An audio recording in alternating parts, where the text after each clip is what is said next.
My girlfriend texted from her luxury girls trip. We're extending the vacation, send more money. I didn't reply. Then I packed her bags, left them with her mother. A week later, the girls trip was over. I'm 29 male. As a structural engineer, I live by a simple code. Foundations are everything. You calculate every stress, account for every variable, and ensure stability before you even think about building up. For 3 years, I thought the foundation of my relationship with my girlfriend, Poppy 27, was solid rock. I see now it was just well-compacted sand waiting for a storm. I have a good career. I'm not rich, but I'm financially secure. Poppy is a stylist's assistant, working hard to build an online brand as an influencer. I've always been proud to support her dream. I've bought camera gear, editing software, and helped fund the designer pieces she used to build her portfolio. I considered it an investment in her happiness, which I thought was an investment in ours.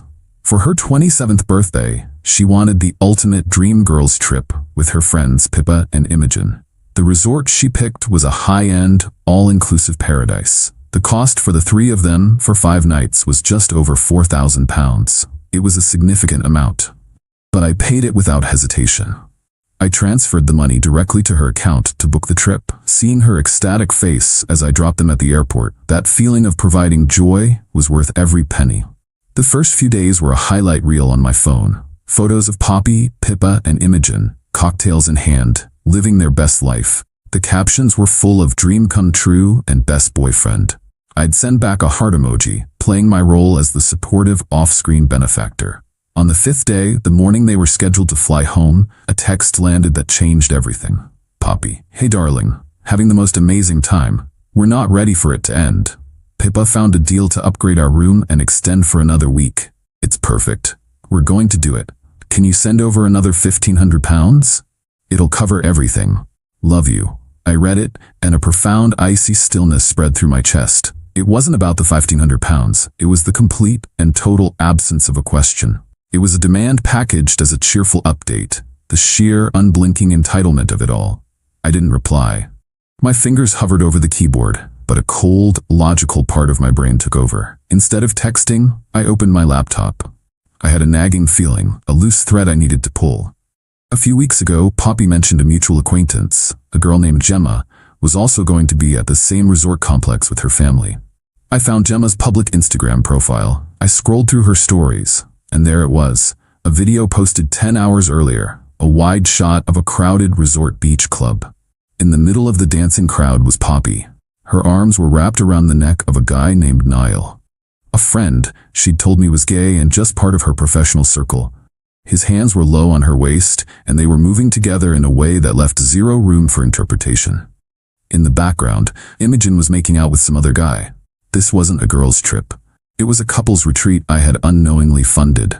There was no explosion, no rage, just a quiet, clean snap. The foundation had failed. My job now was to manage the demolition. The first thing I did was not pack her bags. It was to open a new browser tab and type "Tenant Rights Without Lease UK."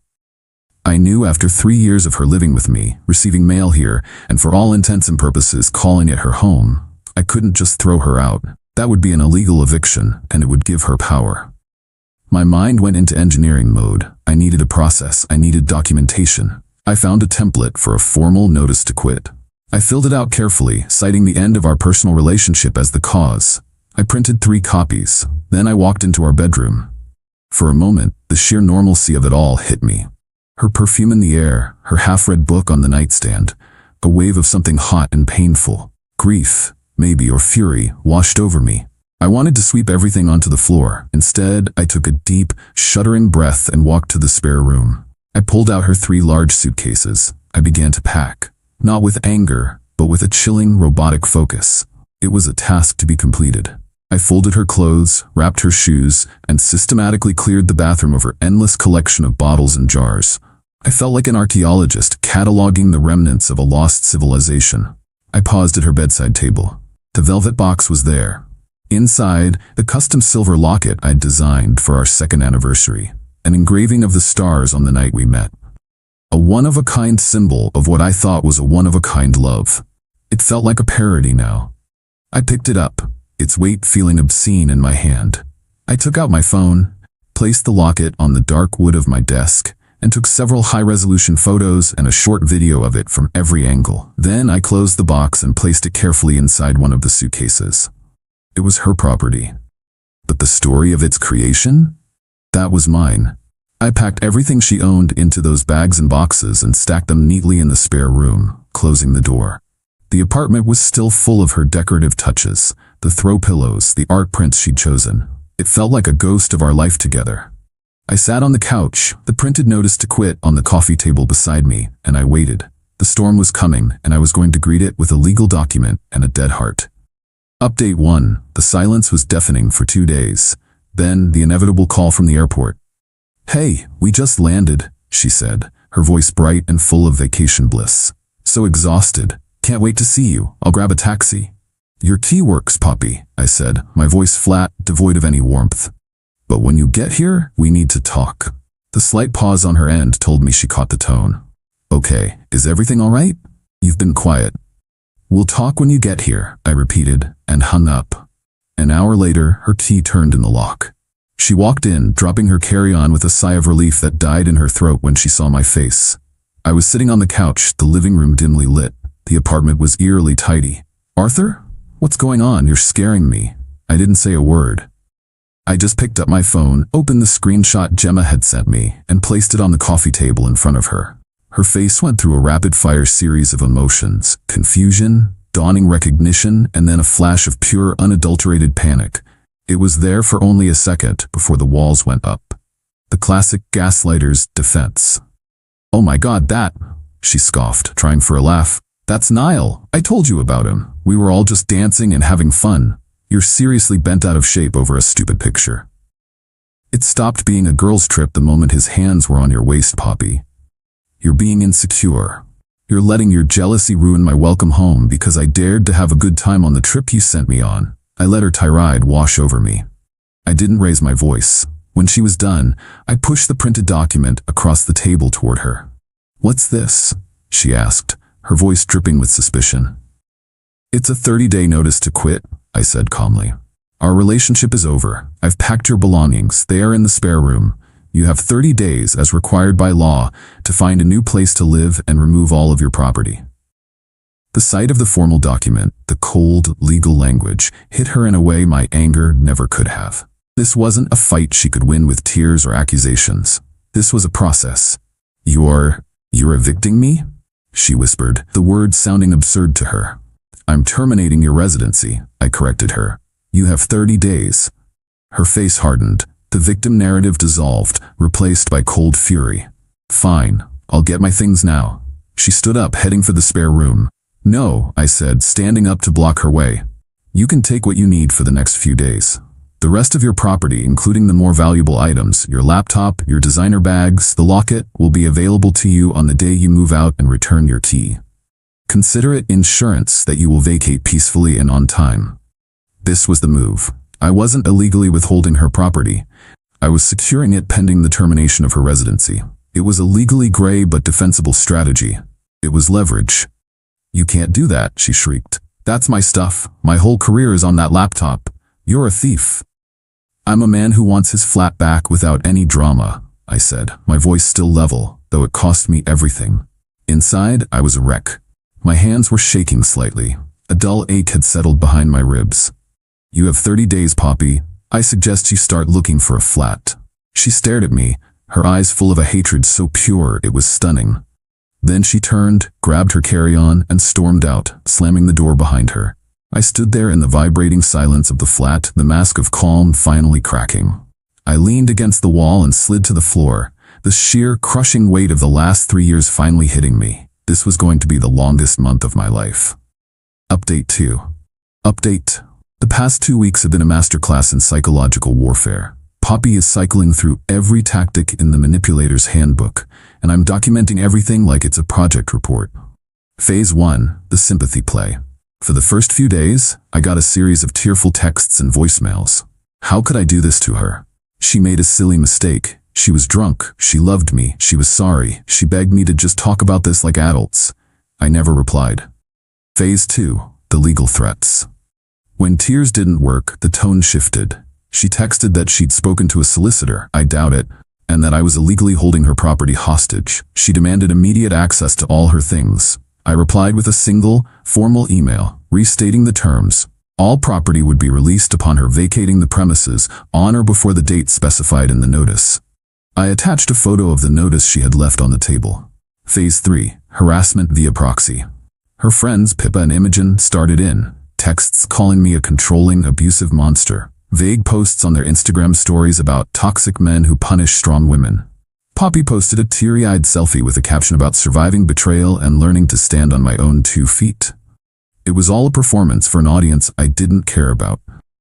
The real escalation happened last Tuesday. I got a call from my mom.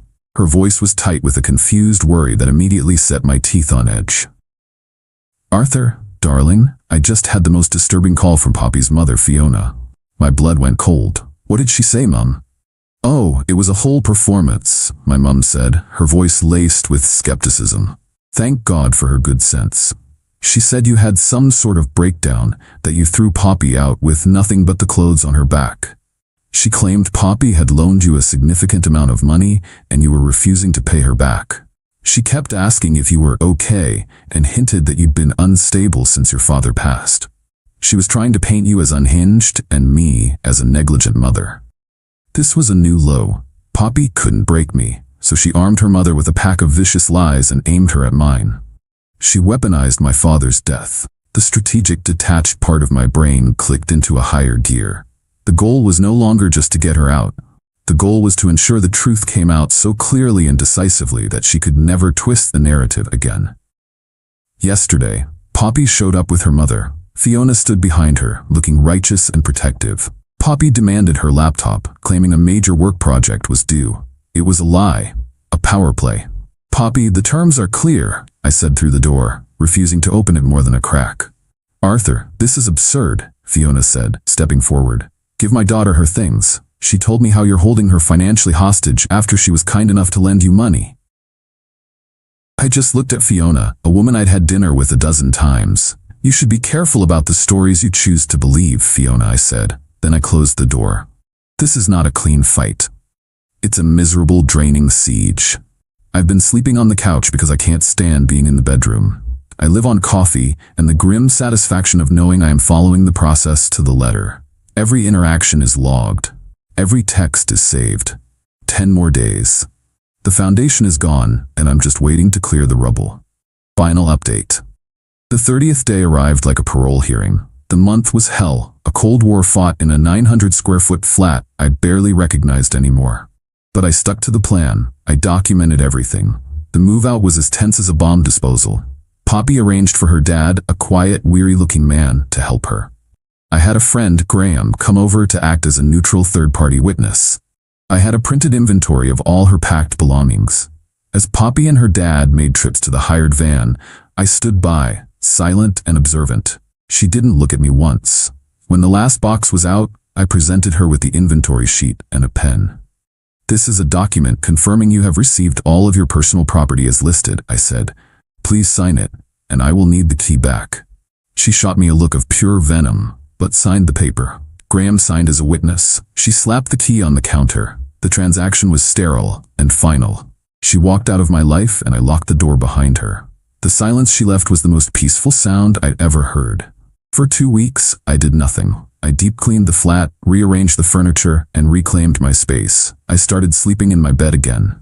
The anger and pain began to recede, leaving behind a sort of bruised quiet. Then, I executed the final phase of my plan. I launched a professional design portfolio website I'd been building for myself. The centerpiece was a blog post titled, "The Polaris Locket, a Study in Sentimental Design and Fabricated Narratives." I used the high-resolution photos and the video I took of the locket. The post was my story, told through the lens of my craft. I wrote about the inspiration, capturing a moment of pure trust. I detailed the design process, the choice of materials, the collaboration with the artisan. I posted my original sketches and 3D renderings. It was a beautiful, compelling story about creating a symbol of unwavering loyalty. Then, the conclusion. An object like this is imbued with the story it's meant to tell. This locket was designed to be a North Star, Polaris, a fixed point of truth. It was a tangible promise of a shared, honest future. It has since come to my attention that the narrative it was intended to represent was a work of fiction. The trust it symbolized was leveraged to fund a deception. Therefore, the piece in its original context is meaningless. Art, however, can be reclaimed. Its story can be rewritten. I am happy to confirm that the Polaris locket was safely returned to its recipient as part of a formal separation of property. Its story is now hers to tell. My smile as the designer is one of moving on, and a reminder that the most beautiful designs are meaningless without a foundation of integrity. My next project will be a study in resilience. I shared the link on my LinkedIn and my professional Instagram.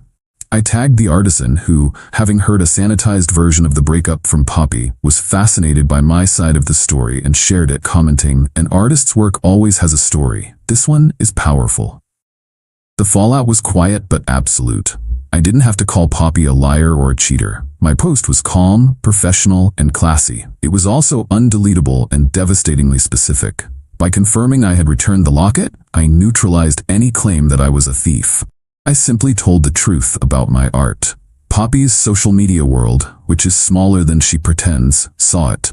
Her vague posts about a toxic ex now looked foolish and dishonest. The story I heard from Graham, who has friends in that circle, is that the guy Niall wanted nothing to do with her drama, especially when he realized she had no money of her own.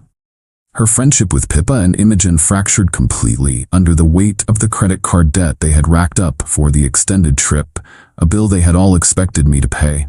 I did get a few comments calling my post passive-aggressive. I didn't care. They were drowned out by messages of support. It wasn't a perfect, clean victory. A public move like that never is. It left me feeling exposed, but it was necessary.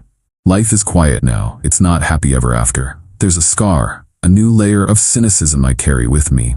The knowledge that I was seen as a walking wallet is a bitter pill. But the flat is finally mine again. The other night I found myself sketching at the kitchen table, designing something new. Not a locket, a bridge. Something built to withstand unexpected stress with deep foundations and an honest design. It's a start,